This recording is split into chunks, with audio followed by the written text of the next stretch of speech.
being a YouTuber is not what everybody makes it out to be. There are a whole lot of frustrations that come with turning on the camera, recording videos, uploading them, and calling yourself a YouTuber. It can be very frustrating because you may run into several issues, like maybe not having as many ideas as you thought you could have or you could come up with in order to maintain a consistent upload schedule. Maybe having an idea but not having the technology or the ability to execute it the way that you envisioned it. It's like maybe you don't have the right gear or the camera that you would need to actually execute on this idea, and some constraints, like maybe you just have a full-time job, family life is a little more demanding than you thought. There's just a lot of things that would constrain you from achieving what it is you thought you could achieve on YouTube. Another problem that I often see with new and upcoming YouTubers is this whole comparison game. Now, social media has always been very infamous for this whole comparison game of people propping themselves up as this perfect, curated, put together person, and YouTube is no different. But the problem with the comparison game is that you're gonna get into the YouTube game having already watched and enjoyed consuming the content of your favorite creators. When you go in to do the same thing or something similar, you're gonna realize it's actually a whole lot harder to do that. They all individually will tell their audience that there's actually a whole lot more issues that they experience before they press publish that we don't see, but because everything on YouTube is so curated, it doesn't look like the person publishing the video really has any constraints at all. And so you end up comparing yourself, because when you start trying to put together a video, you realize you have a whole lot more issues that you have to actually plan through and overcome. And then when you look at the product that you're trying to replicate, like your favorite YouTubers online, you're wondering how in the world do they put this together, especially considering the fact that you may not have all the resources that all those more established YouTubers have. You may not even enjoy creating that kind of content. You may find out that you actually enjoyed just consuming it, which there's nothing wrong with that. That's why people are out there putting that kind of stuff out. Or you're gonna realize that in order to achieve what they've been achieving this whole time, it takes a whole lot more time to plan out your ideas, find locations, learn the editing styles, learn the software, learn the tech. There's just a whole lot that goes into it that if somebody does something super well, like uploading a video on YouTube, you don't realize it. And that's pretty much goes with every skill you want to learn. If you notice, the people who know how to do something so well make it look so easy. Now, they're going to draw in one of two people. The people they're going to draw in are either somebody who loves the craft because of the outcome that they can see online, and they're going to realize the challenges. They're going to dive into it and want to learn everything about it in order to master it as their favorite creators are, or they're going to draw in the type of crowd they're going to realize that it's actually not that easy in order to keep up with such a demand of consumption of content and give up. So in the end, you end up being very discouraged, and you may even end up giving up.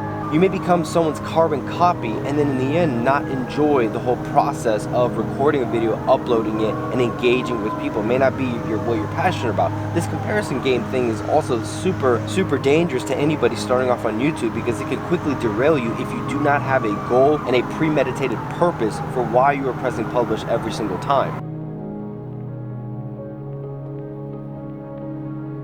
You want videos to bring people to your channel, while at the same time being able to do what you like to do. So in the beginning, you're gonna have to build a community, you're gonna have to build trust. And that involves talking around subjects that people want to hear about, are curious about, and discovering your niche. Release videos that are gonna bring people over to your channel.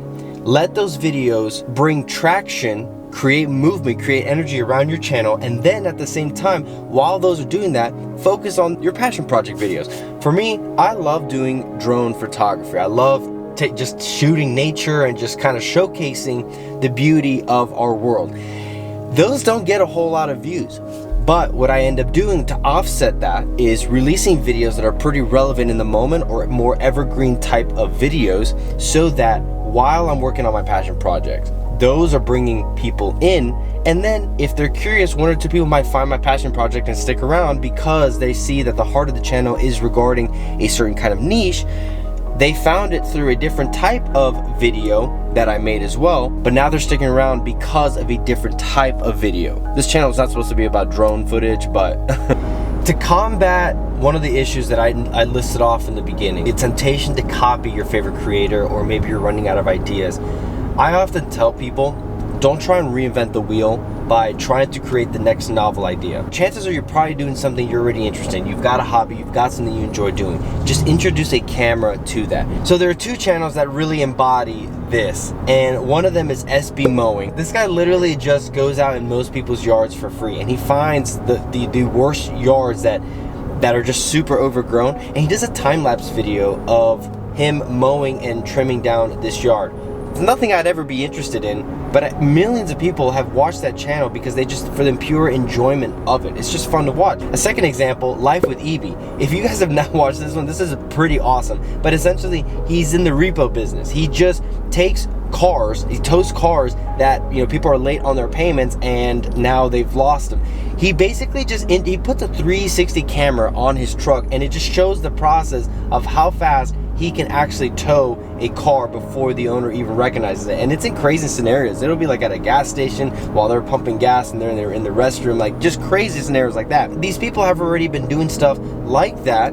They just introduced a camera, and now millions of people are watching it because it's just interesting, or we're just weird. And so I guess the point is, be very, very specific in your niche. Do not be broad. When you're very, very specific, you'll end up realizing that your videos appeal to a much broader audience. People are gonna watch your videos that have no interest in your actual craft, but they just find it interesting. And that's just the world we live in nowadays. For anybody out there going into 2024 that is struggling with this, and then just seeing all the negative comments about how the algorithm may hate you, all this kind of stuff, don't listen to that. It's just a bunch of hard work and finding out where you fit in and flourishing in that and fostering that community. Speaking of video types, if you guys have been following me since last year, I reviewed this drone and I've learned a lot since then. In fact, I want to make some corrective statements. So next week, I'm going to be unloading, if you will, a little bit of frustration on why DJI might have misled us on this drone.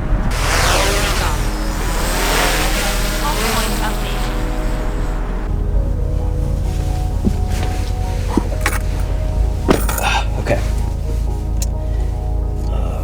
Protective cover, because that is important. So this journey is going to be very frustrating, and if you're following the channel along, I mean, I'm very open about those kinds of things. So stick with it. I mean, stick with your goal, stick with your mission. If you're planning on doing something, stick to it for as long as you can. Give yourself a set timeline so that you can stay consistent with your schedule. And if the way I like to look at it as well as is kind of a relationship. I'm doing things for myself out of the pure enjoyment of just doing it. Like, I love recording videos with the drone.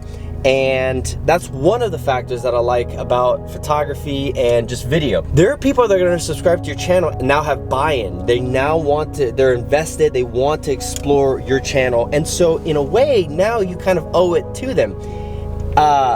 Take that as you will.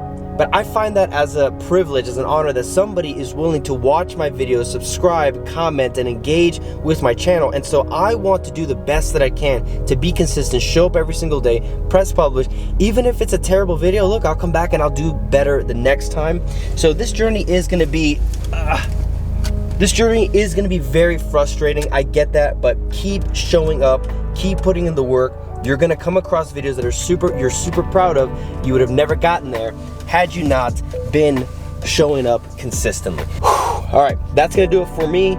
I've got a review coming up next week on the DJI Air 3 and Mini 4 Pro. It's not really a review, actually, it's a reaction. DJI released an email that was very, very, very frustrating. I'm gonna go through it in detail, talk about why, actually which one you should get, and if you should not get any of these drones at all. I'll let you know my thoughts next week, but for now, thank you all for sticking with me. If you stuck around to the end of the video, can you just comment cat food? Let's just confuse anybody who watches this video. Just like comment cat food. If you need help, need motivation, have questions, hit me up, let me know.